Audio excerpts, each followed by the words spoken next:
Hey, this is John with Cryptosplosion.com, and today we're talking with Kenny Gardner, who is an expert in the field of cryptocurrency mining, trading, and all things crypto. Kenny, how are you today? Doing good. How are you? I am really good and excited to be talking with you because I know we have a lot of people with questions about this highly technical field. Obviously, this is a hot topic, right? Cryptocurrency is big. And in fact, it's a dream come true for a lot of people who are looking to make money passively and do so legally, ethically, and getting with the times, of course, as well with technology. But there's a lot of technical stuff that goes with that technology that happens behind the scenes to make it profitable, right? Some people are profitable in like crypto mining, for example, and some people don't know how to be profitable in that. So why don't we start by telling people a bit about who you are and why they should listen to you? Okay, I got into crypto about 7 years ago. I started off trading.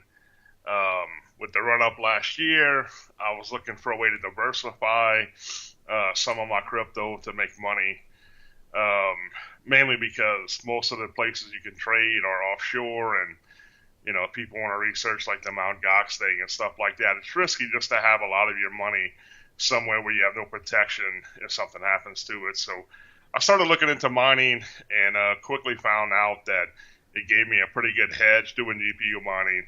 And I could look at, potentially doubling my money in a couple of years without even, adding hash power and stuff like that, just based on a simple ROI type deal. So I got into it, started doing it myself, got heavily involved. We do our own data center, stuff like that, and just kind of been active in the scene for, 7 years now, keeping an eye on it. Great, and I'm assuming you've had some success with that, right? It wasn't just yeah, trading and mining has been very profitable, really profitable the last year, year and a half. Excellent. Okay, so should we assume that people know what crypto mining basically is, or would you like to just explain that briefly? Because to me, when I was brand new to this whole topic, I was like, mining, is that like chisels and picks and shovels and stuff, or like what is this crypto mining? No, crypto mining is basically where you use like computer chips, in this case, mainly graphics cards that gamers use to play games on.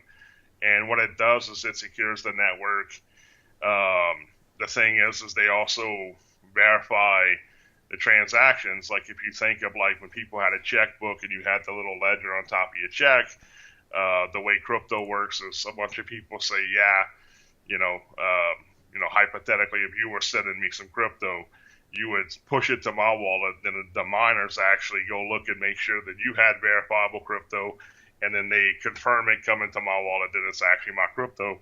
And part of what they do to make this profitable in the early stages is there's a block reward, which they get paid out when they solve the algorithm. So it uses computers to basically secure and verify transactions, and they get rewarded for doing so. So it's basically something that your hardware is basically printing money, printing crypto, which obviously has a value.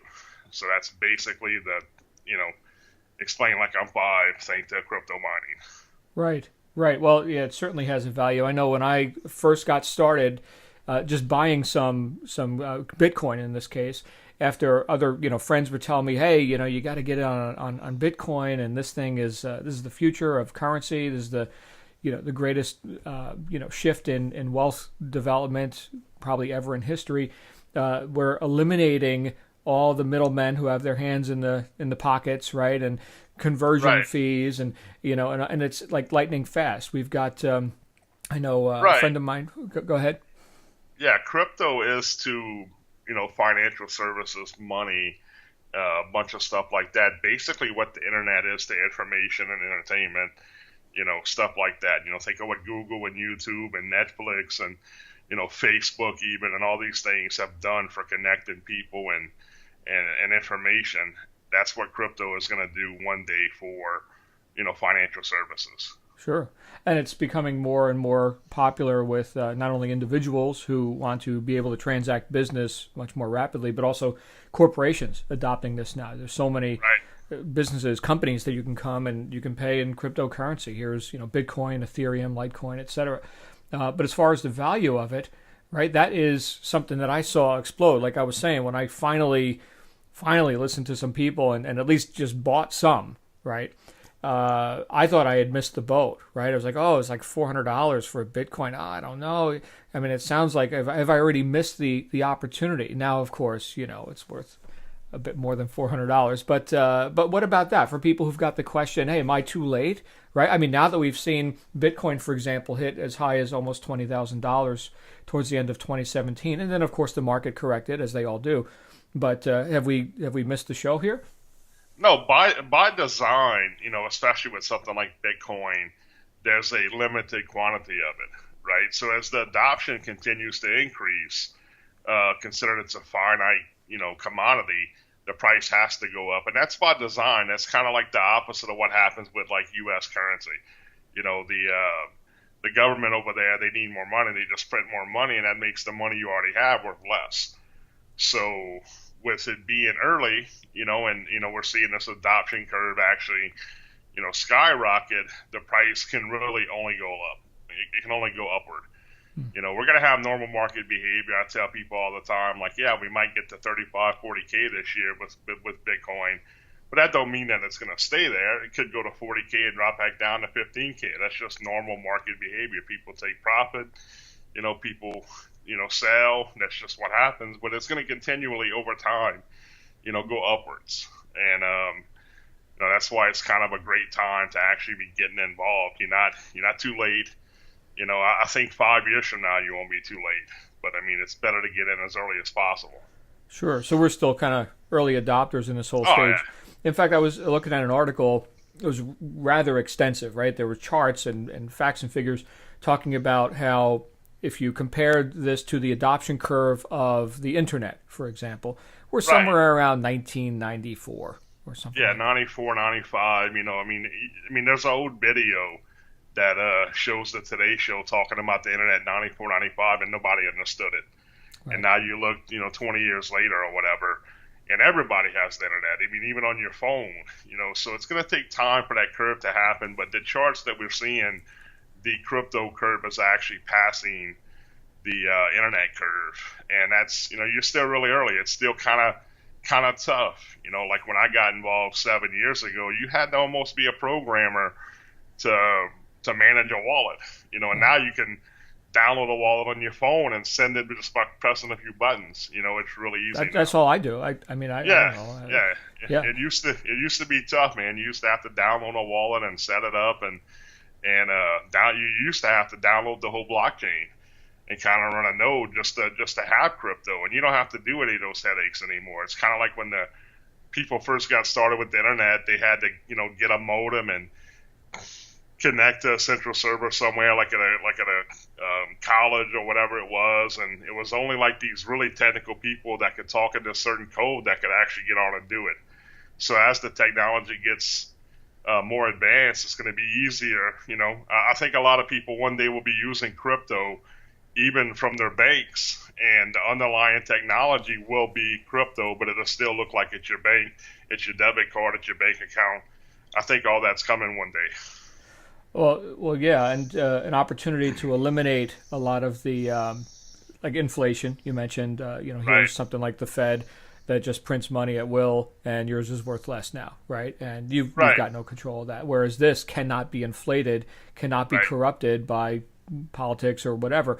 And so it's pretty cool. Now, you mentioned the blockchain and this whole blockchain sort of technology, which eliminates all the so-called middlemen and just has a network of computers verifying transactions in a moment of minutes, right? In just minutes, and people can send money. Here's $1 million, let's say, worth of Ethereum, and now that's going to go over to some other country, perhaps, and bam, it's there in 10 minutes, and it cost, I don't know, 50 cents to send it. Like if I wanted to go to my bank and send, $50,000 to China, with the laws we have, I would have to go send the wire in my bank, and it would have to go to the Fed, and it would have to go to the international, whatever it's called, where they verify the transaction. Then it goes over to China, and they have to approve it, and then it finally gets to that person's bank, and it could take a couple of days. Right. Whereas with crypto, I can literally click a few buttons and send anywhere from $5, $2 to 20 million to China, and it'll be there in minutes. It's a great system. All of it too, not like, oh, and we got to take the conversion fees now. Oh, and then there's these fees. No, you don't have to worry about any of that. Right. It's basically giving you the freedom to do what you want to do with your money, and you don't have the restrictions of a bunch of middlemen sitting in the middle taking a cut of your money to basically tell you what you can do with your own money, which I think is the way the world should be run. Right, right. So then the purpose of mining, to keep it super, super simple, is that if I'm going to send Kenny, let's say 1 Bitcoin, then all these computers, miners, okay, using GPUs, using technology, are going to verify the transaction by solving the mathematical equations, which, to my knowledge, can't be hacked. Right. This is blockchain has been going on for almost 10 years now, and it's totally impervious to outside influence, and as a result of solving these equations and thus verifying the transactions, there's a reward. Here's your 50 cents or whatever for your transaction fee. But also, that's how, when we talk about mining, that's how the coin is actually created, right? So the first ever Bitcoin, which was the first, was January 2009. First Bitcoin was issued. And now people are mining Bitcoin, Ethereum, Dash, Monero, all these different cryptocurrencies, which have different purposes. But they all work with blockchain technology, and people are being rewarded by the mining, or the creation, if you will, of that coin that they're working on verifying transactions. So, that's how coins are actually created. Yeah, and that's the thing. Bitcoin works on a push system, where, like, when I go to send you money, it pushes it out to you. I can't take it back. It's like paying somebody cash. You can't do anything about it. Opposed to something like PayPal, which is one of the interesting things. Even the people behind PayPal, the founders, are big supporters of crypto. PayPal, you can go buy something or sell something, and somebody can just tell them, hey, this wasn't exactly the deal or whatever, and they'll just take your money back from you. And that's kind of shady, and there's a lot of stuff in the net you dig into that where PayPal kind of upset some people for those kind of reasons. Well, yeah, retailers are not happy when customers take advantage of your refund policies or attempt to go off policy. Hey, now I'm going to charge back. Now I'm going to create problems. Oh my goodness. So if people make a buying decision, that's a buying decision, right? So this actually enforces that. Now, that being said, with all this talk of mining and all the money that can be made in mining, I've heard about crypto mining scams, right? And I won't mention, you could, if you want, mention a few of the scams that you've seen come and go. There have been plenty. But how do we know this is legit? Like, this is legit mining? Oh, well, I mean, you have a couple of ways to protect yourself here. That's one of the things I looked at, because I run my own operation.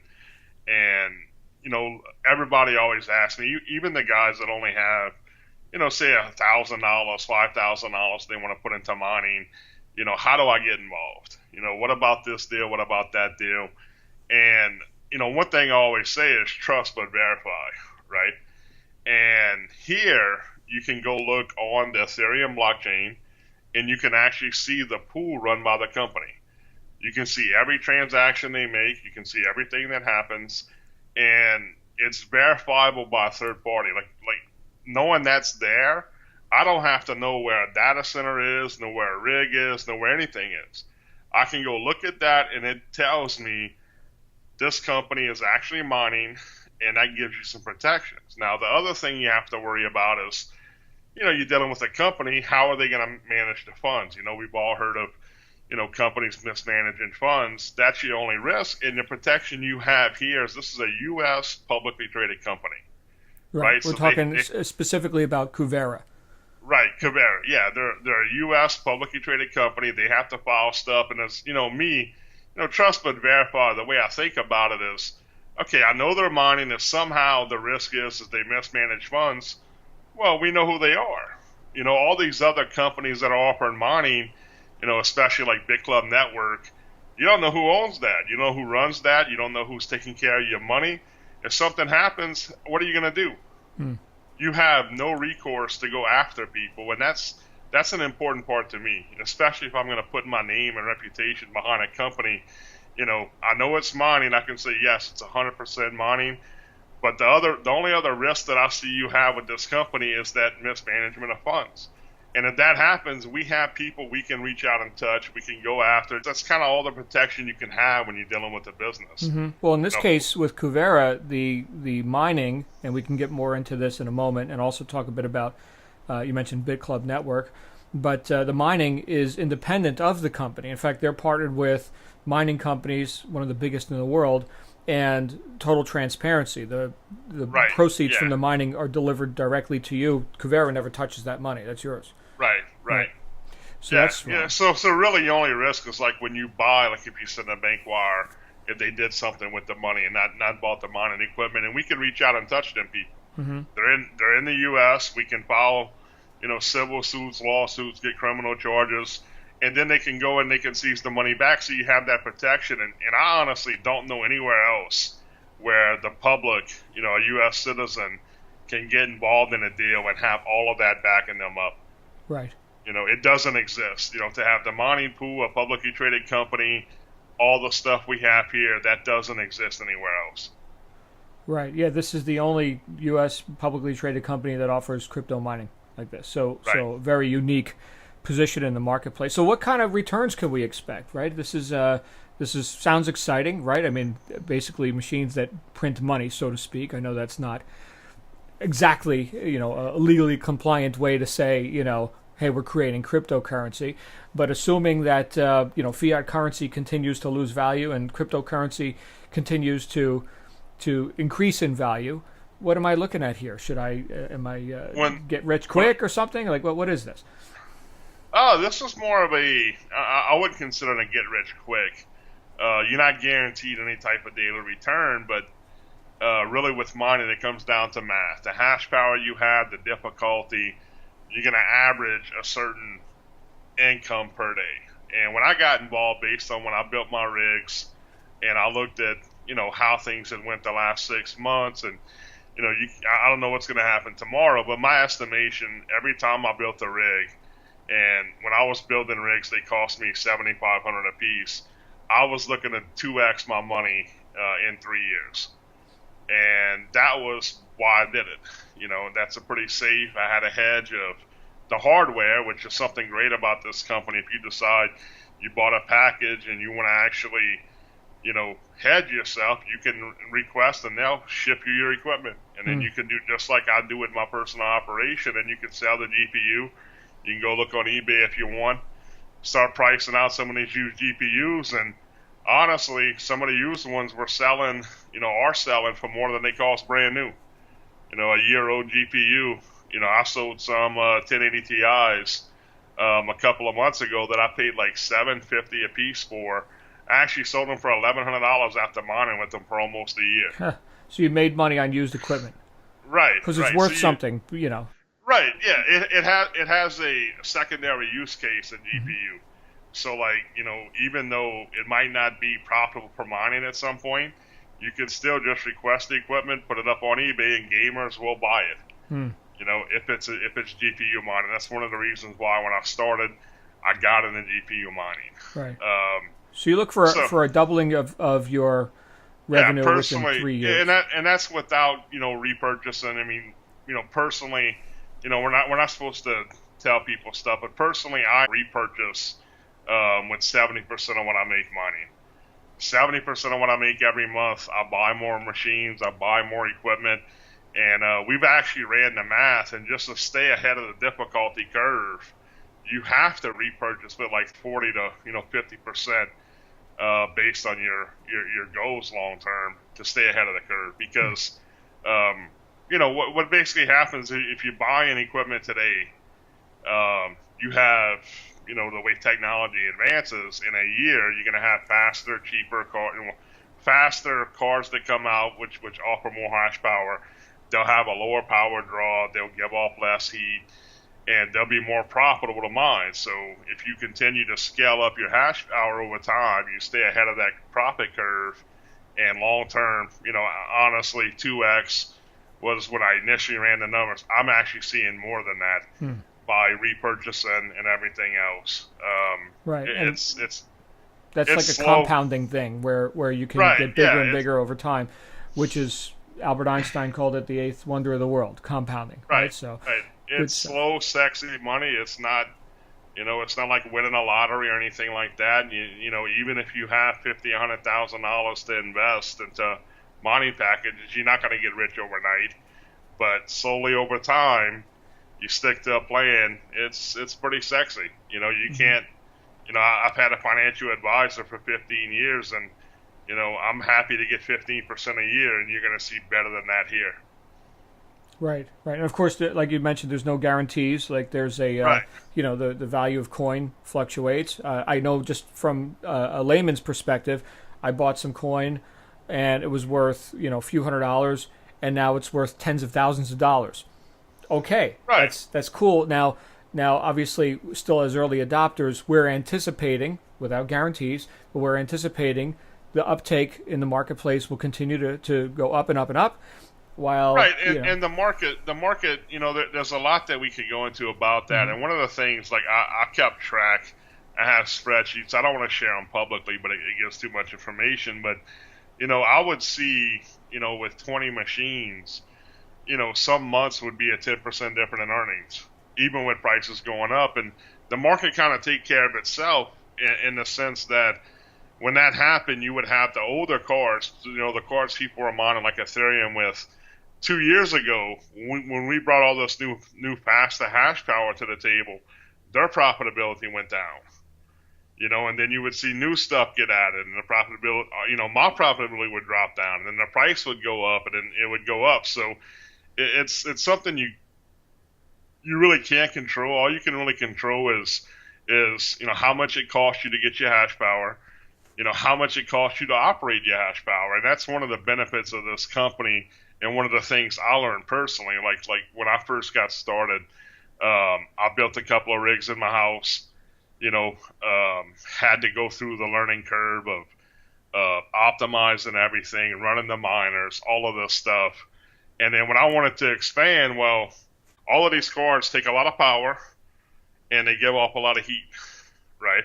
Right. And so I ended up with 4 rigs in my house, and then I wanted to build more because I'm making good money, and I'm looking at how much I'm making a day, and I'm like, I want to scale this. Well, scaling is tough, right? So you end up where what I personally did is I started calling data centers. I started looking for co-location for GPU mining, and started having those headaches of like sending machines off to some data center, letting them set it up for me, and it's just a headache. And I had to manage everything myself, and optimize everything myself. Here you have this company, Kuvera, has partnered with one of the top mining operations in the world, and you don't have any of those headaches. Right. You basically buy a package, and 10 days later, roughly your machine is paying you money.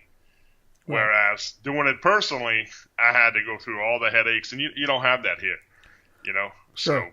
Well, now Kuvera is not the only company that sells mining. How does this compare to other mining opportunities or products that are available in the marketplace?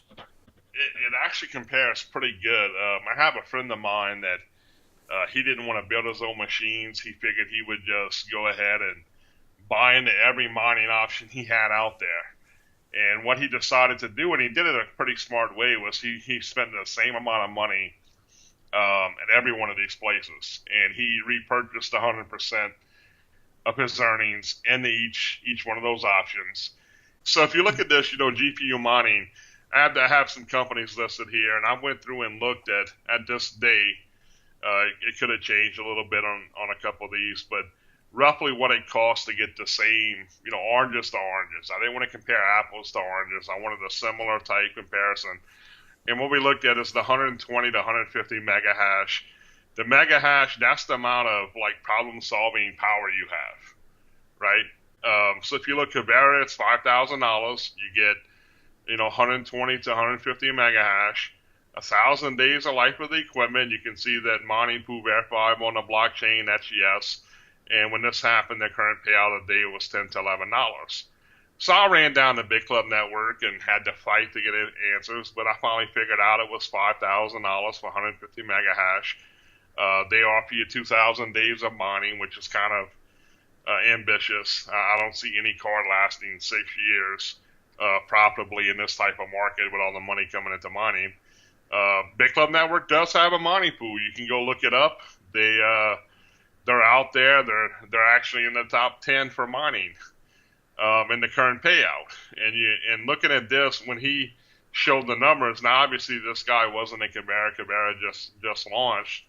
But he was in Hashflare, Genesis, Crambu, and he was looking at Mintage Mining. When you look at the price of the hash power, and you look at his results after like 6-7 months of doing this, he had 4x the amount of hash power in Hashflare than he had anywhere else. So what you're saying is that Hashflare beat BitClub Network, and of course Kuvera's mining packages didn't exist at this time, but Hashflare was the best? Right, but what I'm saying is it basically comes down to math, amount of hash power you have, and the amount of reward you actually get back from that mining. Mm-hmm. So the difference when you look at these numbers is like Hashflare. To mine with Hashflare, the same hash power for 3 years, it would be roughly 3 times 2640, which is a little over $7,000 for the same hash power. And then you have to look at how the money actually flows through the system. So you go and you make the purchases across, say, all these programs, right? Genesis is 4440 for 2 years, so that's going to be higher than Big Club or Kuvera. Crambu is 6480 for 3 years. So then you look at how do you get paid the returns? Well, with Kuvera, it costs you $99. So this $5,000 package is $5,099. That $99 is what they take out up front for your electricity for 3 years or 1,000 days. They take it out for security, for maintenance, for maintaining the rigs, for optimizing the rigs, to doing everything they have to do to keep them profitable. So you get paid 100% with Kuvera of what it actually makes mining. Then you look at Big Club Network, right? Big Club Network has different packages, and based on where you're at, and they even have this luck factor thing that I never quite figured out. They take 30 to 40% based on how much money you spend and where you're at, and they put it into the compensation plan for Big Club Network. So you get, as you can see, the same day, Big Club Network, they were getting $7 a day, whereas with Kuvera it was 10 to 11. And that's about a 30% decrease in earnings per day. And, looking at the orange, like I said, the apples to apples example here, Hashflare was a little more expensive, but they paid more daily than Big Club Network did. So he was able to reinvest higher. And as that compounded and scaled up with that curve, he got way ahead of everything else. And, based on the math, I would bet anybody any money, because math doesn't lie, that Kuvera is going to probably perform or outperform Hashflare, because you're going to get 100% of your mining rewards. You're going to be able to, repurchase with them and scale up way quicker than with Big Club. And the safety chain you have here is Hashflare is, doesn't have a verifiable block, mining pool in the blockchain. It's not a U.S.-based company that's publicly traded. So looking at everything, I give Kuvera the win here. For somebody that doesn't want to have to spend maybe, like with us, 10, it could be a lot more than that, 10, 5, 10, 15, $20 million.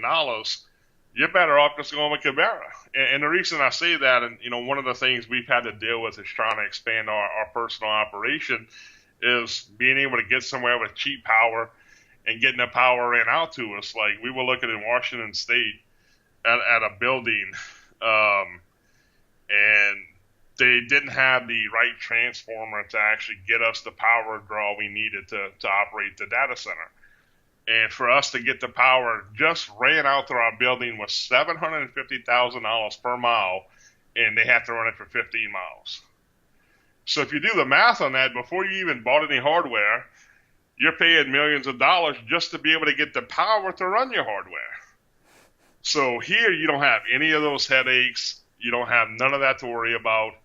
Looking at the numbers, what I've learned about mining, everything comes down to math, and the math doesn't lie. Right. So even though in this case BitClub Network was boasting 150 megahash per second, Hashflare beat them by 4 times, you're saying. Right. And okay, but then when we look at the actual cost of entry, so 2640 in this case for Hashflare for 1 year, whereas Kuvera is guaranteeing at least 1,000 days, but the life of the equipment. So let's say it goes 1,200, 1,500 days. That's years and years of service life for $5,000. That's it. You Right. got it. You own it. Right. You own it. No It's yours. headaches. You don't have to do anything but check your Ethereum wallet daily. Right. And Genesis isn't even really on the map with as far as their returns. No, no. Okay, so much for the boasting of other things. So here we have, and this was a totally blind study, right? Here's your friend. He's like, I'm not participating in the comp plan that BitClub Network has or anything like that. It's just apples to apples, mining versus mining. What is the return without any other ancillary influence on that? Right. And right. Hashflare, which actually, just correct me if I'm wrong, they pulled out of the United States. They don't even want to do business. But they were the best up until Kuvera, which you're showing here. Well, Right. got to be 30% better just based on cost of entry. And the other thing I should bring up from this case study is transparency, right?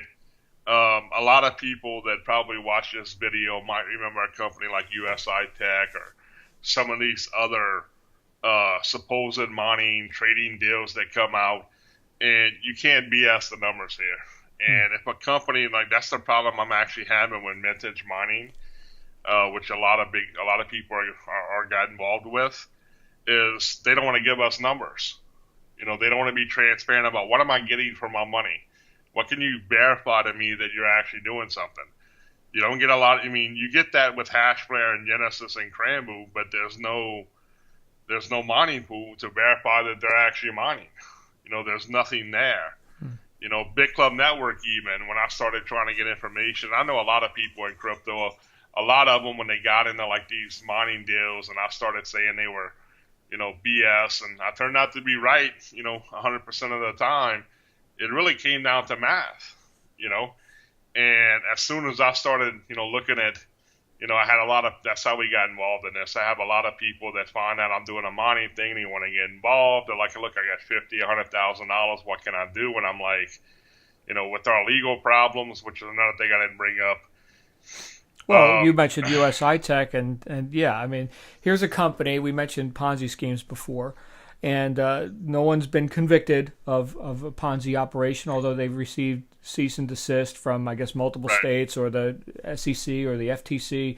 Anyway, the United States has a lot of regulations on this kind of stuff, and they were guaranteeing. Was it a guarantee of 1% return per day? Yeah. Like, how do you do that? And they got like two machines running some. I don't know. What are they doing with the so-called mining? Well, they didn't have. For USI Tech, they didn't have any proof of anything until after they actually did an ICO, and they raised like 20.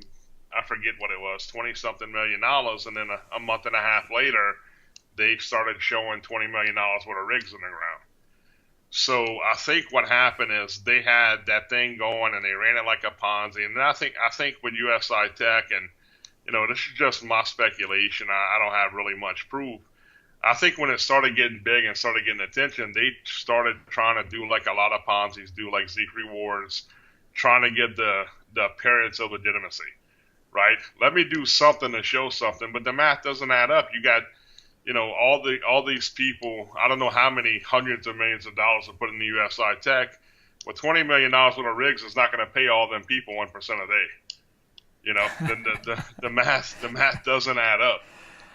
Right. And that's one of the companies I called out. Another one was Mining Max, which had a bunch of articles and stuff that happened. And the people that were looking at that, they were showing me their back office, and they were telling people, look, you have this much hash power, and they were, telling them, 30% of what you make actually goes, 10% of that goes to the colocation, 20%, goes into the comp plan, and then they would, pay people to their back office, and, I would go to, a simple little, mining calculator and plug in the hash power and look at the daily pay, and even after taking 30% out, they were usually paying people too much money. And it was like, the way I had to tell some of the guys involved in that was like, listen, if it costs you X amount of dollars to run a store every day, right? and you bringing in less money but paying out more money, the math doesn't add up long term. You can't run a company, forever where you're actually paying out too much money based on what you're making or what you should be making. And come to find out with Monty and Max, what we heard was they didn't really they had mining actually happening. A bunch of people flew out and saw machines, but they weren't technical enough to actually take the estimated like day-to-day earnings and pay people the right amount. So what they actually had was one guy that, one of the corporate level people where he would go and put an amount, every week or 2 weeks and what everybody got paid daily. Instead of running it like this does where whatever you get paid gets sent straight to your wallet. So that was the problem there. So, the math doesn't lie. You can't fake the math on this stuff. You can't fake it being on the blockchain. We have the sheet, if John wants to pull it up, where it shows the Kuvera pool and everything that they've done so far. It's not real big, but it's proof that it exists, and it's going to scale up from where it's at. And right. that's one of the key things to bring up is it doesn't matter if we're not the top, Ethereum mining company out there. We know that we're mining, and we know that, people are buying more equipment, and we know those numbers are only going to continue to increase, and that's critical to me. Like I started out with 20 rigs, and it just scales up from there. Right. So this is far and away the best route to go for transparency and for returns. But what if I wanted to beat this? Could I get even better returns if I, how much money would I need to beat the Kuvera offer? Well, you would need more than money. You would need money, expertise in how to actually manage and maintain and secure an operation. Mm-hmm. And you would have to, you would have to get out there and compete like we're doing and trying to find those diamonds in the rough of locations, like where, a lot of people, there was recently an article saying that the point for break even for mining for Bitcoin was $6,000. And there's so much BS in that statement that it makes you want to punch somebody. Mm-hmm. Basically, your break-even point mining comes down to a lot of factors. How much did you pay for equipment? How much do you pay for electricity? How much do you pay for maintenance? How much you pay for security? All of these things matter. There's people like, let's look at electricity, right? We try to be below 2 cents a kilowatt hour. There's people that are mining profitably at 10, 12 cents a kilowatt hour, right? Then you have to look at security. We're in I hate to say it, but third world countries where the average hourly, pay is $1 an hour or whatever. But if you go to Minnesota or Washington State, you got minimum wage to deal with. So just to have a security guard walking around and monitoring videos, that's a 7x difference. Minimum wage is what, $7, $8 an hour? That's a big difference when you're looking at ROI. So you can't make a blanket statement that the way to be, profitable mining is a certain price, because it's different for every operation. And the benefit to Kuvera is they're with one of the top operations. They're in Iceland, Romania, these different places where it's cheaper to mine. The electricity's cheaper, the labor cost is cheaper. All of this stuff matters. And you have to take all that into consideration. So if you wanted to, if somehow you had the skill sets and you had a location to get the same type of return, you would need, even with our operation, minimum $10 million. 10 million. 10 million. Right. Yeah. So if I wanted to do better than this, 10 million to get started. Right. Okay. Right. Very good. It's not a cheap game to get into at scale. Right. Because of all the problems. And plus, being able, even if you had $10 million and you wanted to run out and start your own operation, I wish you luck being able to buy the miners and everything else, because, like with any company, if I've been a customer for a year and I'm making big orders and you come in brand new, well, they're going to service me first because I'm a customer. It's like a loyalty thing, right? Mm-hmm. You already have a reputation.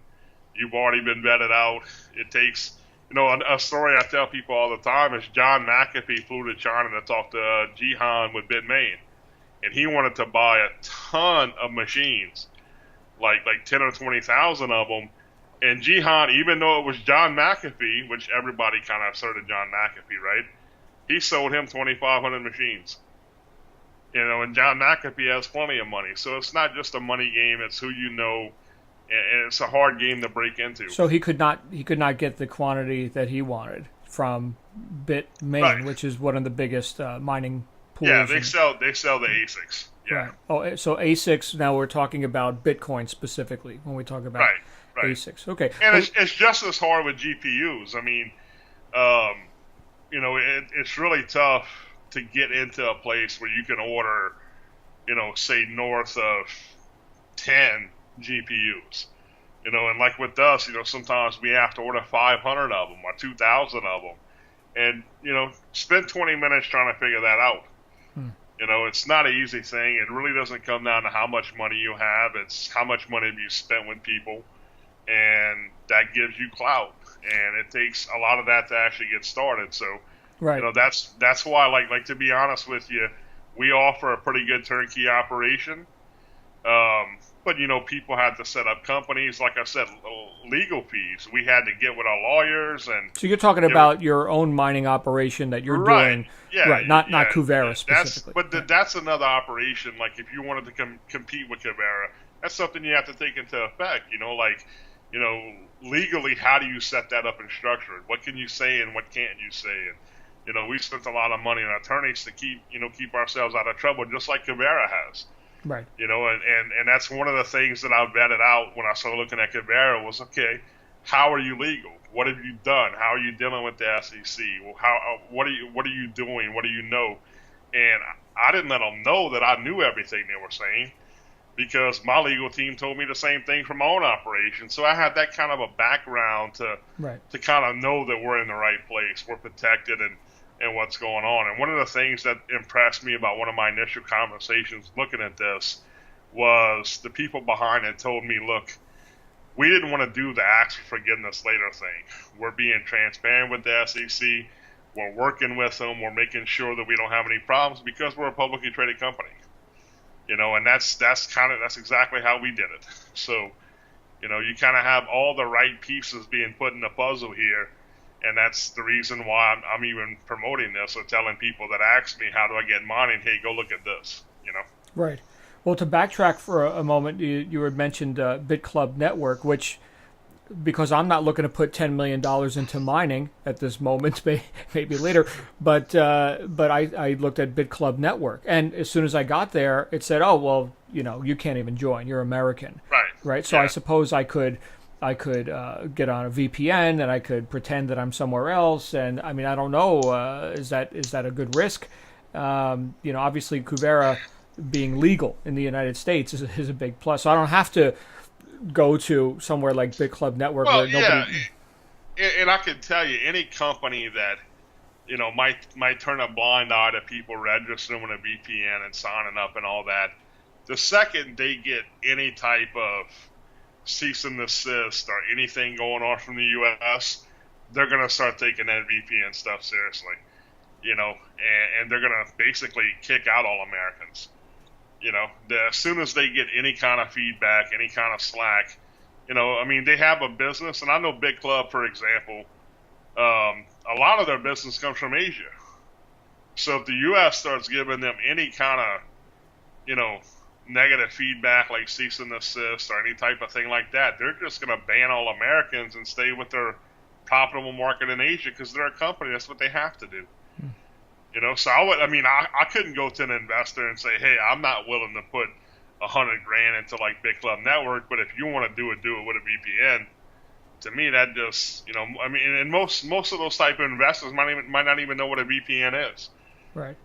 Well, I do know some who are, I'm not going to mention any names, but I do know a guy in particular who is quite enthusiastic about whatever the latest Ponzi scheme is.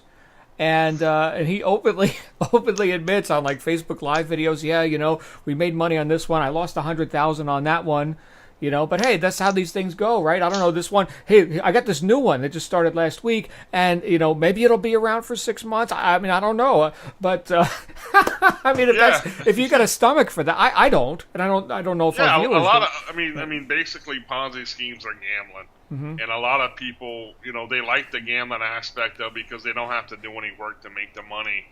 And the thing I don't understand is you have something like this where there's not much of a gamble. You have the backup of the mining pool. It's a U.S. publicly traded company. A lot of these Ponzi's are ran by people that, supposedly might be in Australia or Manila or wherever they might be, and you can't reach out and touch them. You just have to cut your losses. And I work too hard for my money. I'm not going to just go gamble it up when I could put it somewhere safe like this. That's kind of how I look at it. Right, and you have a background in other like online, high risk kind of things. So this is something that you can do that's stable, great foundation, and no, it's not like overnight riches or a money bath or anything, but this is something you can build long term. No, I mean it's sexy if you compare it to your traditional financial instruments. My goodness, forget about it. From a bond or real estate or you like I said, my financial advisor. I was happy for so long getting 15% a year. I mean that's good in that type of industry.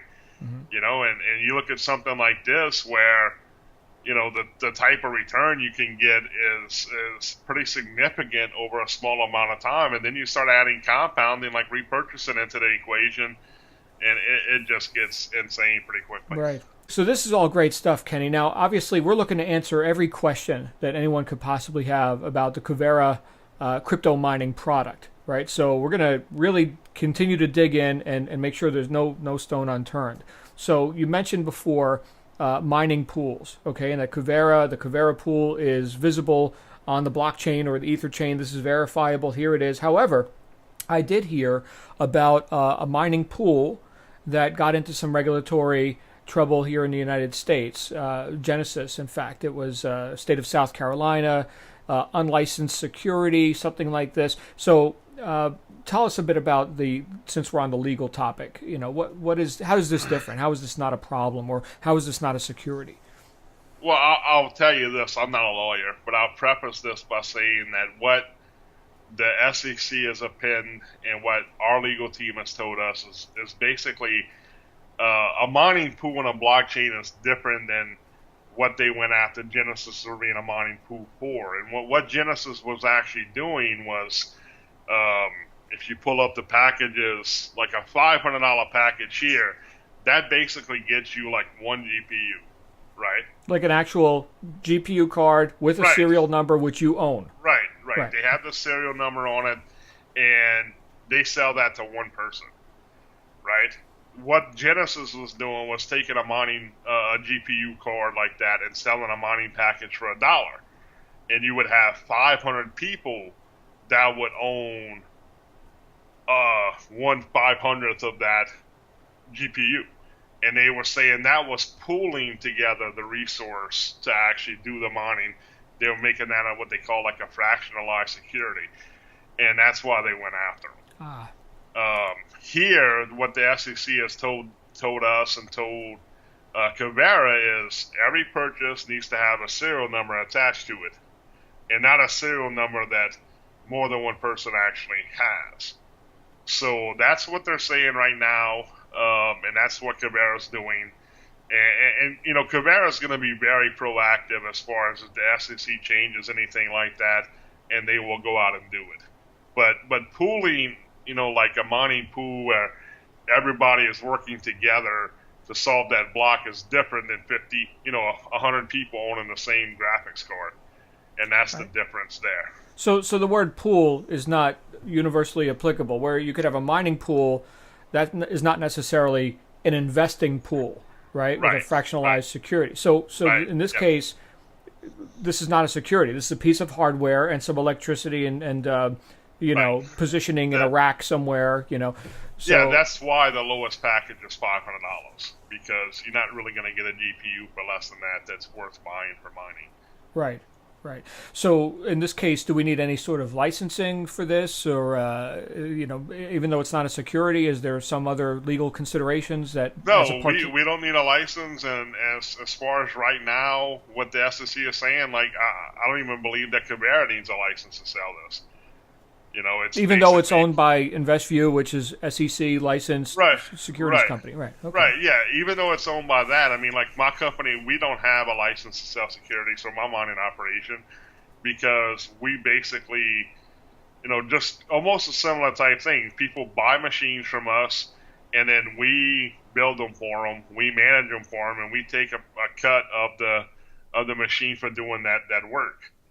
And that's the same thing basically happened here. The only difference between this operation and my operation is Kuvera takes their cut up front and then gives you 100% of what's paid for the life of that, 1,000 days or the life of that card. And the other thing here is, these existing bigger operations like Kuvera's partnering with have been around forever, and they got in these cheap hotspots early, right? Actually, cold spots when we consider Iceland. Right, right. Right, but it's basically, if you went on like a world map, Yeah. and you put like a bullseye everywhere you'd want to go because of the temperature outside. Like I said, these things put up a lot of heat. I know people that have miners in their basement and they run that for the heat, in the wintertime, because then they don't have a high heat bill and stuff like that. Oh, get a nice warm floor underneath you. Yeah, I mean, I live in Las Vegas and it's hot here. You don't want heaters. No. and I can tell you this much: I would run my cards at like 64 degrees Celsius, and I would have 16 of them in a room, and that I would have a fan blowing the heat outside because 60 something degrees Celsius is hotter than it actually is outside in the summertime in Vegas. Wow. And the room would be like 140 degrees Fahrenheit. Yeah. So they put off some heat, and that's ambient temperature running the air conditioner at like 82 degrees. It still would get really hot, and I had to actually come up with some nifty ways to remove that heat. Right. And, so there's a major advantage to being in. With like an ice thing, because it's the ambient temperature is colder, the electricity is cheaper, so that's a pretty good place to be. It's basically booked up and it's getting harder to actually get into Iceland, so you have to take that into consideration, and it's just tough to there's so much interest in crypto and mining that trying to go. I mean, even if you had 200 million to put into crypto, it would take you a lot of time to be able to scale up to that point.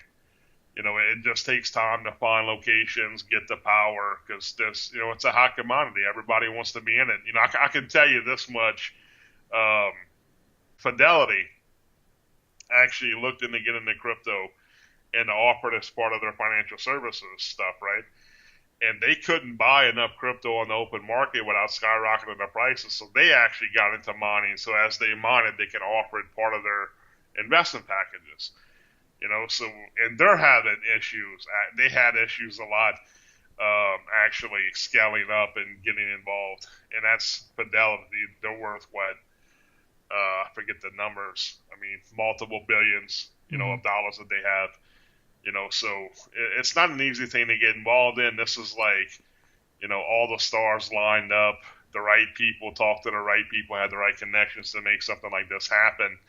And it's not something I think that's going to end up with a lot of competition.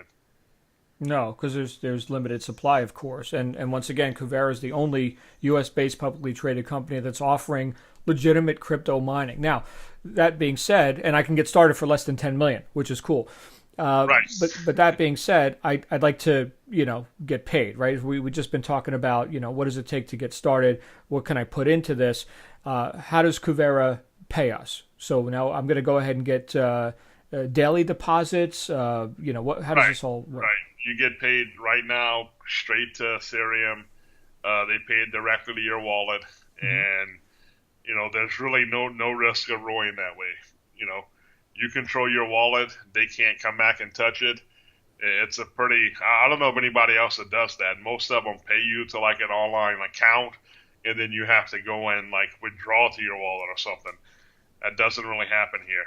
So Right. another thing that shows that this is being built the right way, or was built the right way. It's been put together by the right people that understood things, and it's being done a way nothing else is being done. Right.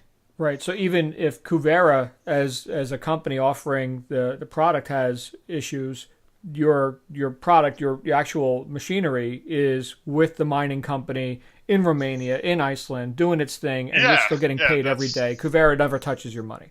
yeah, and that's one of the things that they told us when I did my due diligence Mm-hmm. for this. That if something happened a year from now, 2 years from now, 5 years from now, and they actually said, guys, you got to shut this down. We can't do this anymore, or whatever. Kuvera just stopped selling the packages, and the operation will continue to send you your daily payouts Right. for the life of your equipment. So Right. even if they, worst case, for some reason, the government said you can't do this anymore, it's not going to affect you. You're still going to get paid on what you bought, and you're going to get the life of that contract. So that's a pretty good upside, Right. because like we said earlier, Ethereum and the blockchain is not controlled by the government. So at that point, it's the company, that's the big company in Romania and Iceland and all that that's handling the mining is going to just pay you directly. So Sure. you don't have anything to worry about there if something does, change as far as the climate from the, regulatory bodies as far as mining, which is another upsell to me to put my name behind this. Right. Right. Well, yeah, I don't know that world governments or central banks are happy about cryptocurrency, right? This kind of is the discontinuation of their power control over. Yeah, they've had a monopoly there for too long, and Mhm. it's time for that to change. The money, they want to have all the control and follow what I do with every dollar. I don't know if you saw that, but Australia just passed a law that effective like next year. You can't make a cash purchase or anything over $7,500. They want to do whatever they do with our tax dollars, and we have really no oversight there. But they want to know everything we do, and I don't think that's fair. I thought I lived in a free country, you know. Well, we've gotten to without going on a political rant, we've gotten to the point of, I think, maximum corruption throughout the Right. world. Yeah, it's an ogleauthority instead of a democracy. Right. So, I agree. and then things like the blockchain are born. So that's just, you get to a critical mass, and then it's sort of that tipping point. So here we are. Now, how much hash power do I need to start with? Hash power, of course, is the measure of computing power, ability to mine and get these coin rewards. Okay, so how much would you suggest I start with? That really depends on your own personal finances. I mean, I diversified into mining from trading. And another thing Kuvera offers, and I'm sure you're going to show this, is the trading options they have. I would get involved in both. I think, personally, most of my portfolio a year and a half ago was in crypto, and I started looking for ways to diversify to where my money can work for itself. I would have, one of the guys just released a guy from Silicon Valley, some billionaire, said that everybody should have a certain percentage of their, investment portfolio in crypto. And I would do a percentage of that in mining. I mean, as much hash power as you can afford. I mean, and buy it as you can. I mean, I know people that when they first started getting involved with crypto, they would get their paycheck every other Friday and, go buy $100 here, $200 there, $500, get their tax return, buy 1,000, and just scaled up their holdings. Mm-hmm. And, I'd recommend to anybody to do that. If you can afford a $5,000 package, do that. If you can afford 50,000, get involved that way. If all you can afford is 500, buy 500. If you only have $1,000 to go play somewhere, I would say, buy a $500 package here, get involved in the trading assets that Kuvera has, and use that, to make you some money, and then start putting some of those profits over into mining. I would, I'm rolling a lot of money over to here because it has all the protections, and honestly, less headaches than I have scaling up in my own facility. So I'm putting money here. So I think everybody should put money here. Sure, But I sure. would buy as much. The more hash power you have, the better off you are. Right. It's kind of like if you were selling milk. The more cows you have, the more milk you get, right? So try and get as much as you can afford. I wouldn't tell anybody to go mortgage their house. But if you have a couple of grand laying around, get involved. You know, Sure. And 5,000 for the rate of return that we're seeing on this is well, we already said it, right? I mean, you would need millions to be able to beat this. right. Right. You're not You going to know, beat it. the thing is like you're probably going to make more money here than you would in an IRA. So think about that. Where do you put your money at to let it work for you, and that's kind of how you become rich. So Right. I would put as much as I could, and I would scale it up as I could. Cool.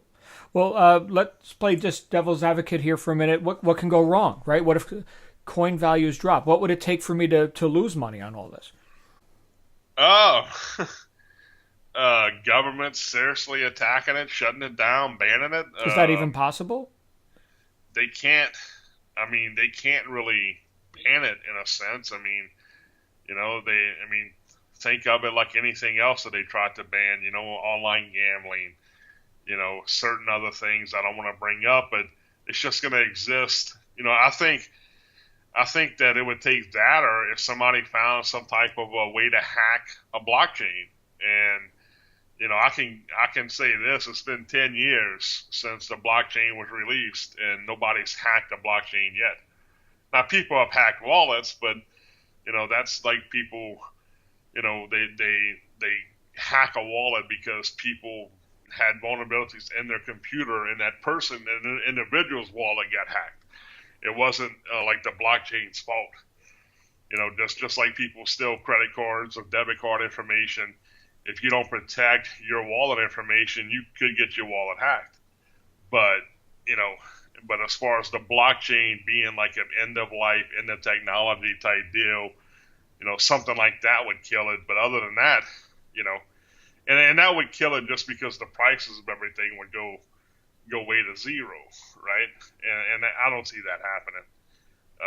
Governments come after it, and what we've seen, even like with China saying this and South Korea saying that and Russia saying this and all this stuff, you see the market move a little bit, But I don't think even if the U.S. government went after crypto, which I don't even see that happening. I mean, the last little thing they had, they kind of said, look, we need to give this technology the chance to advance itself and not put restraints on it. So they're trying to do what they think they need to do as a government, which is the KYC laws and stuff like that to protect, so they can monitor it a little bit, but they're not trying to restrict like the development of the technology. So I don't see any of that happening.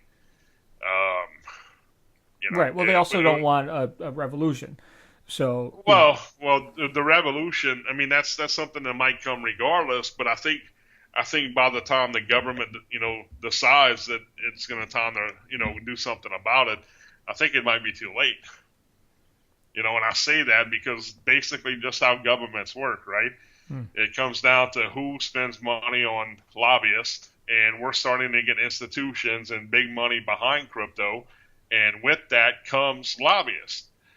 So we have our own fight, and I think that's something that's critical, getting, one of the things that we know is like Bank of America, Wells Fargo, they've all tried to file hundreds of patents to try and patent this technology, and they keep getting rejected.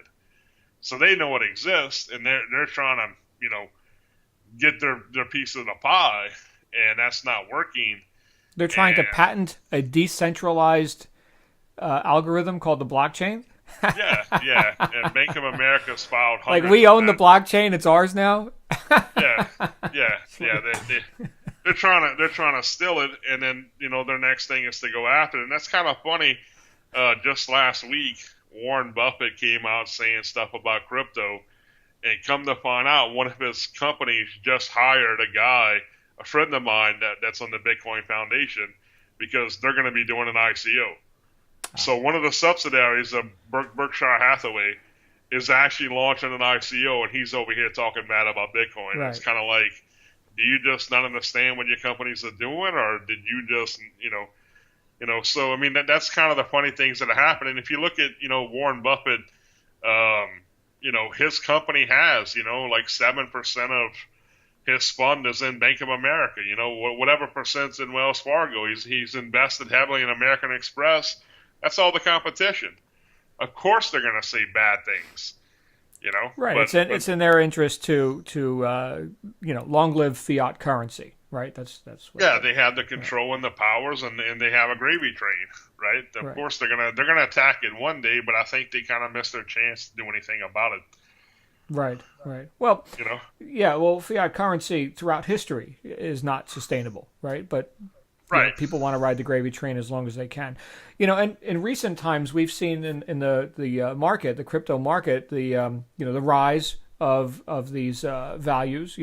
Crypto versus fiat currency, right? So let's say, for example, Bitcoin was worth, I don't know, $1 or something back when it first started, and then as high as recently almost $20,000 for one Bitcoin, right? And then of course the market correction. So a lot of this can be emotional too. Right, so China said we don't like Bitcoin. Oh, the price drops because people are scared because of what China thinks. Right, whoever China is. I mean, you're getting a little bit of flack from different governments about ICOs, which is basically crypto's IPO, right? Right. And that's kind of a security thing, and people are just raising a ton of money, scamming people, and all this stuff happening. And I agree with that. I wish the market would self-regulate and people would do more research before they invest in an ICO. But I'm happy with the SEC coming in and people having the file to do an ICO. Well, and Kuvera, through their Crypto One product, will educate people on how to study the white papers and do all the things that happen in these ICOs. The thing, though, as far as like what we're mining here, is these are publicly traded coins. These are on exchanges. This is Ethereum. This is Ethereum Classic. What are some of the other coins that are being mined here? I would imagine if they're like my operation, they do Zcash, Decred. There's 15 or 20 of them that you could potentially mine.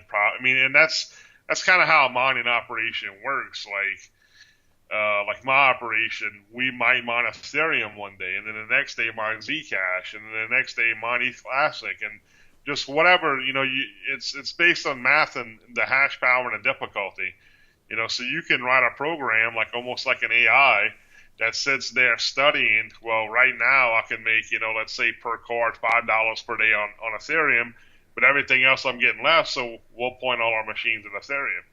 So you kind of maximize your return that way, and that's one of the other benefits of GPU mining as opposed to ASIC mining, because ASIC you only have Bitcoin and Bitcoin Cash, and you can look at a website that, I think 90% of the time it's more profitable to mine Bitcoin compared to Bitcoin Cash. So you just point everything in Bitcoin and you really don't have to worry about it. Here you can point it everywhere and you can increase your ROI. By doing that, the thing Kuvera does is if they do mine Zcash, they convert it and pay you in Ethereum. Right. So I get paid in Ethereum regardless of what mining took place. So Ethereum is the cryptocurrency that goes into the wallet. Okay, but they've got their algorithms to identify, is it day to day, is it hour to hour, minute to minute? I mean, how do they know what's the best coin to mine? I mean, if it's like mine, it's probably minute to minute. Oh, okay. So it's real time, like hardcore. Mine a switch. And sometimes you might go mine Decred and ETH for 20 minutes and then switch back over to here for 45 minutes. And the reason they do the payouts just in one currency is because there's so many other things you could have to mine that it's easier just to get paid in the one currency. Because then a lot of these people that are new to mining, new to crypto, like a lot of the people will be here, they're not going to understand how to manage 15 different wallets, right? Like an Ethereum wallet, a Zcash wallet, or this wallet, that becomes a lot of stuff to deal with. So they just keep it simple and pay everything straight to Ethereum. And Ethereum is number 2 in the world as far as market cap, right? So you got Bitcoin, you got Ethereum, but in this case, Bitcoin is not being used. Of course, I could exchange my Ethereum for Bitcoin in my wallet if I want, right? I think Coinbase will do that, whoever. But why isn't Kuvera mining Bitcoin specifically? Isn't that the most valuable and popular crypto? I think a lot of why it's not actually doing it comes down to profitability, plus the hedge value of having the hardware. I mean, to be honest with you, I'd like to see them add Bitcoin packages, as somewhere else to diversify, because Bitcoin is the daddy of crypto, and if like a lot of people, like the guy from BitMEX, just said Bitcoin could go to 50K this year. Well, I've heard that from a variety of people. Like this 50K number keeps coming up, right? The Winklevoss brothers and Tyler and all said that. But the thing is like if Bitcoin goes to 50,000, what we've seen in the markets is like Ethereum usually has, somewhere around a 10% parity of Bitcoin. So if Bitcoin goes to 50K, Ethereum could easily go to 5K. So I would like to mine both, and I'm asking them to add that, to give us those options to let us actually mine Bitcoin. So, like I said, this thing's new. They really just started putting everything together the last few months. I'm sure we're going to see changes to what mining packages they offer, and I hope they add Bitcoin. I'd like to see that actually happen. But as you mentioned, the hedging on the hardware, right? So let's say ASIC machines, which specifically and only mine Bitcoin and Bitcoin Cash, versus GPU mining, which mines everything else, okay, including Ethereum, which is the Ether chain has utilities besides just cryptocurrency, right? There's these decentralized apps, right? DApps they're called. Smart contracts, the whole thing. So Ethereum is sort of an engine all its own, which has a lot of things piggybacking on it. But they're kind of hitched together in terms of values when we're talking about cryptocurrency. However, here's the big thing. Let's say I put all this money into ASIC machines because I want specifically Bitcoin and Bitcoin Cash. And what if the values drop, or the complications, the difficulty is exceeding the hash power I have? Now I've got these machines, which can I sell those on the open market like I can with GPUs, right? They don't have any secondary use case. But I mean, honestly, I started out with GPUs, and then based on that reasoning, thought, well, I'm going to do GPUs if. And coming from, 7 years experience, I've seen the price go up to $1,100, come back down to $200, kind of go sideways for a while. Some weird things have happened. And when I wanted to put some money into mining, I thought, okay, I could mine, I could make this much money a day, this much a month, whatever. But if everything goes back down, I can sell the GPUs. And now we're getting a little more comfortable in that, like the last big dip we had, like you said, you have new investors in the crypto. The pullback we had from 20K got a little emotional. But we even had something like the Mt. Gox trustee dumped a bunch of coins basically down at the bottom. And that didn't bring us down below, much further than 6K. I think 5,800 was the low. And that kind of tells me that the market has said, okay, this is the floor, right? It's going to take a lot for it to get below this, and we're going to climb up from that point, and we've kind of done that. We went up and tested 10K a week ago, had the FUD from South Korea, we had the Warren Buffett FUD, and we had the Mt. Gox trustee move some coins, and usually when you go up to test a psychological level like 10K for Bitcoin, it's usually going to fail the first time when it's went down below that kind of floor. And I kind of figured that we should hold around 9K where the support level is. And then all this FUD came in, and if you look at a chart, we still didn't go down 20%. Like the low we got down to was like 8,200, which is like an 18% pullback. And that's kind of the worst it did after all that bad news that came out. And that's telling us a lot, that we're probably going to go back up, retest that 10K level and, start to climb. And that's kind of why I started, seeing this kind of things, and I started diversifying. It's a little bit more risky because if the price does, crap the bed for some reason, you have a machine that has no other use case. In But terms of ASIC and right, Bitcoin. the ASIC for Right. Bitcoin mining, it's kind of a little bit more risky because of that. But I mean, realistically, if we can get the newest, latest, greatest ASICs in those packages, um, your ROI point is less than 3 years, so you can make pretty good money. And like John McAfee said, Bitcoin is $10,000. It cost me less than 3,500 to mine one. $4,000 to mine a Bitcoin. So, mining is the cheaper way to actually get involved in crypto. Right. If you do it at scale, and this company does it at scale, so that's kind of why I would love to see the ASIC mining added to these packages. Sure. But in this case, at this moment right now, as we're having this conversation, nobody's buying potentially a $5,000 paperweight, right? This is Right, GPU right. mining. And you could, Right. the giveaway there is if you look back on that comparison chart, you're talking mega hash per second, MHS. If we were talking ASIC mining, it would be THS, right? Because Bitcoin's been around longer. Bitcoin's 10 years old. Ethereum is like 3.5 years old or whatever. So the difficulty to mine Bitcoin is that much higher. So the hash power it takes to actually do it is a lot higher. Right. So that's why one machine to mine Bitcoin costs anywhere like $2,000, $2,500, maybe up to $3K. It really depends on how much you order and the bulk, just for one machine. Whereas you can basically mine with one GPU, which costs you roughly $500 or so, depending on which one you get. Right. So that's kind of the difference there. Okay. So let's say we're ready to start. How soon will I start seeing daily deposits into my coin wallet? What we've seen is about 10 days, which is impressive. Like I said earlier, when I repurchase every month, my 70%, it takes me a lot longer than 10 days to get machines up and running. So that's another advantage to this point. This company the company Kuvera's partnered with has been in the industry a long time. They're able to source hardware quicker.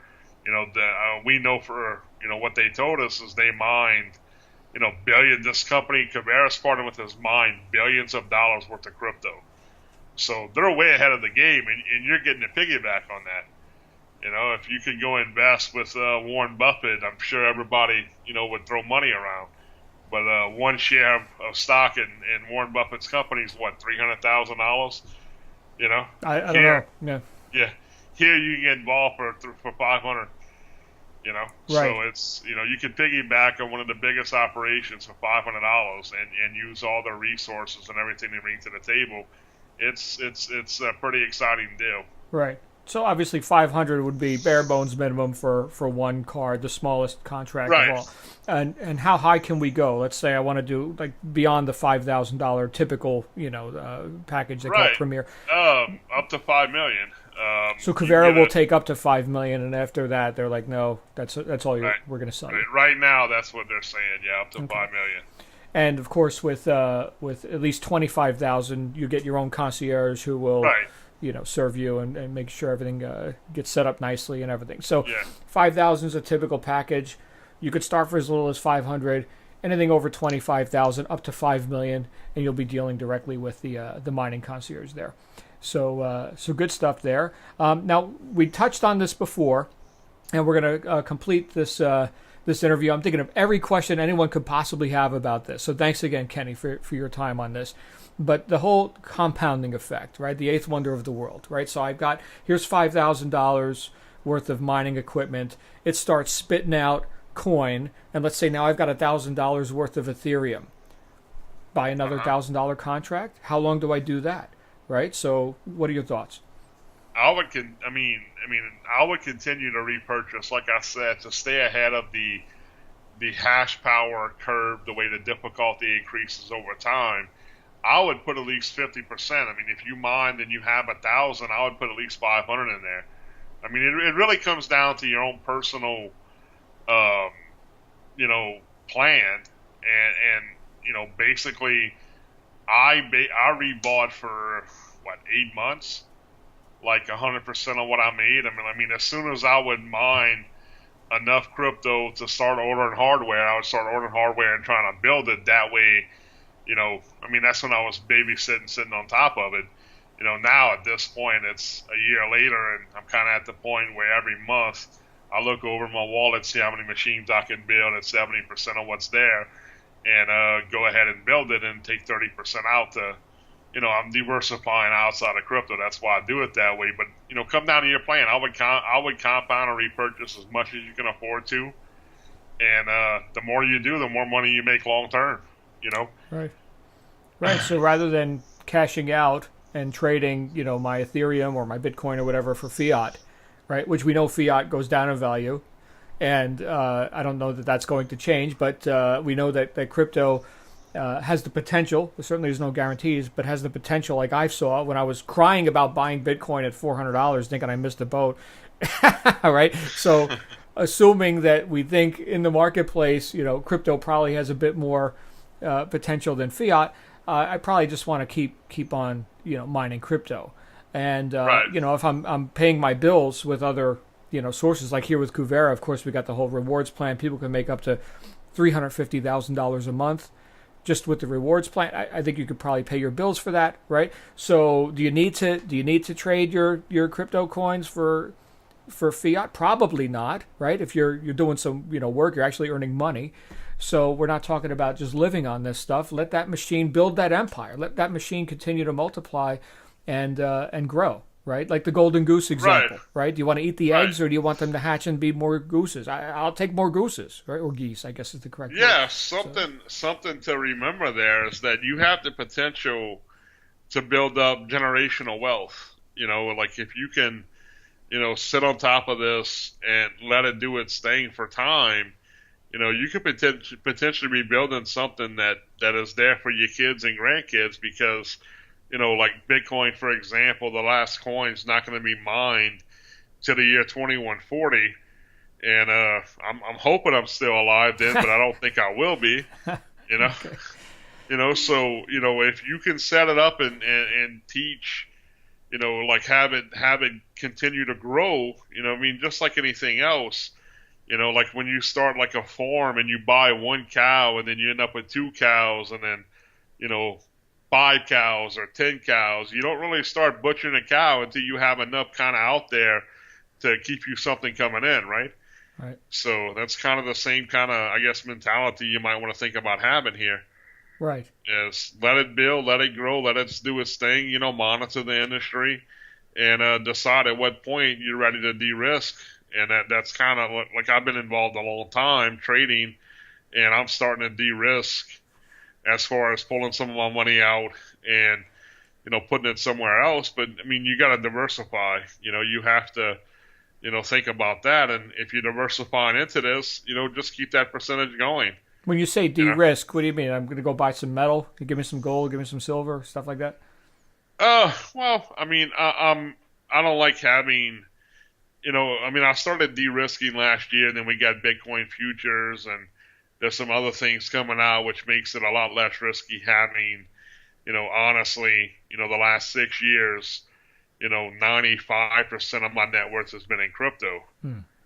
So when you saw the price at $400, I'm sitting here thinking I should have cashed in all these coins when they were worth 1,000, and then it runs back up, and now you're at a point to where, I can take out, a percentage of what I make every month, and considering the level I'm on at, the level I trade at, I want to start loading up on real estate and some other assets. That way, everything's not just in crypto.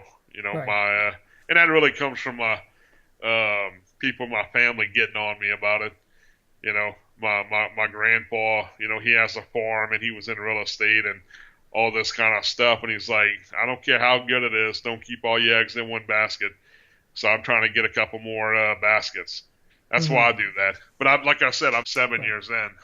And let me ask you this, because you've got all this experience, and I think most of our viewers here are probably learning about this for the first time or really digging in for the first time. And certainly that's the whole purpose of our conversation here today. But Do you have any examples of people who have had success with crypto mining, like tangible, real world? We're not just talking about data on a computer screen.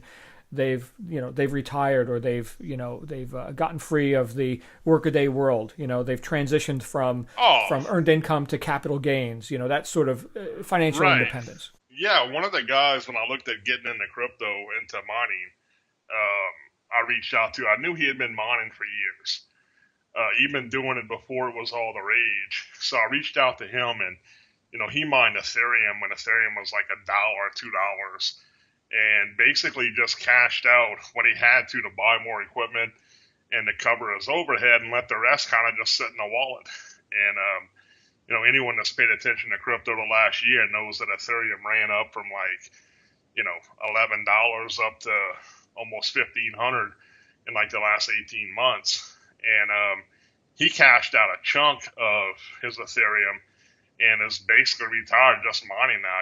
Paid off everything he had, paid off all his bills, bought him a nice little beach house. He kind of did the whole thing. And that's one of the other things to take into consideration when people are talking about like the daily or yearly ROI. You're looking at a lot of people when they look at this operation and say, okay, well, it's paying me X amount per day. Well, when they say that, they're talking the fiat value. And something that we do is we look at the accumulation of crypto, because that's all you can really control is how much you can get, and then the price will take care of itself. There's that guy. I got another friend of mine that he does solar. Instead of paying for electricity, he uses solar to mine, and he's very profitable. Making, he expanded from one storage container. I think he's up to like 12 of them now, and turning a pretty nice profit. So it's mineable to do it. It just really depends on when you have to actually convert back to fiat to determine your ROI, and that's something that everybody has to figure out for themselves and what their risk tolerance is. And the thing is, the good thing about the values going down is sometimes the difficulties will adjust down when that happens, because some people aren't making what they thought they should be making, so they turn off cards. People stop taking it as seriously. But yeah, there's tons of people that have made a lot of money. I mean, look at Bitmain. He builds the machines. He owns the top two pools for Bitcoin. He just invested. He was the largest investor in that round of funding for Circle with that Goldman Sachs coin they're coming out with. So, they didn't make all that money because they weren't involved in mining. It came from mining. So now's the time. Now's the time to really hit the throttle on this. That's right. Great. 100%. Awesome stuff. Kenny, thank you for your insights. Did you have any closing, besides the comments you just made, anything else you'd like to say to people who are interested in the Kuvera mining program, and any other ideas? I mean, the one thing I tell everyone is a lot of people, they trust my opinion, they trust my research, but trust but verify, right? Try and do your own research. If you're looking for people that's showing how mining works and stuff, go to YouTube. Pull up GPU mining on YouTube and look at some videos.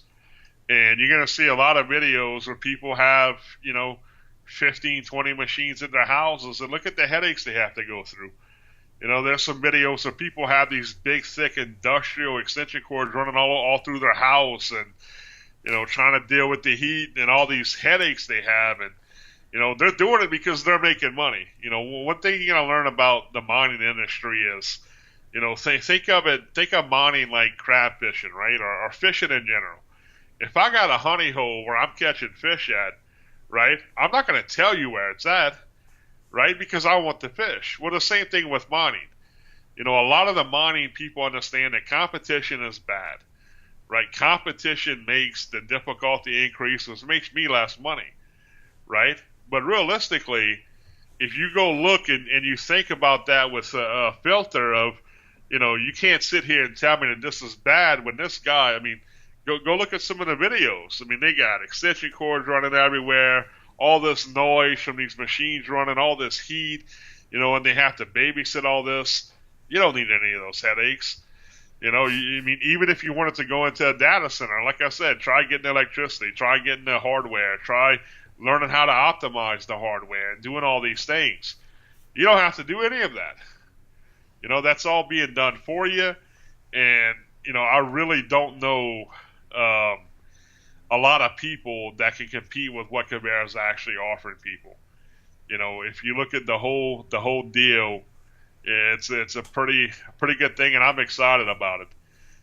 This would have been around a year ago, I probably wouldn't open up my own operations. I wouldn't have went through all them headaches. It's been, from a legal standpoint, how do we, as a company, how do we do this? How do we do that? I mean, we've spent, hundreds of thousands of dollars just on our legal fees, and that's because I wasn't doing, a $50, $100 million operation with my money. I had people coming and buying a turnkey operation from me, and the benefit to that was they come in and do it, then I can put my machines there too, and scale up, and that's what I've done. But if something like this was launching last July or last June, I would have just got involved here and been throwing a bunch of money at something like this, Awesome. Well, great insights once again. Thank you, Kenny. And for you watching this right now, get back to the person who showed you this. Go ahead and get started with your first Kuvera mining package.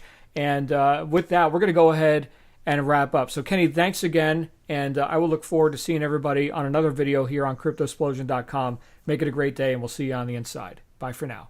All right, bye. Thanks for having me. Kuvera is not a registered investment advisor or broker-dealer. The information provided in newsletter alerts and live sessions is intended as educational material only. The information should not be construed as an investment, recommendation, or advice.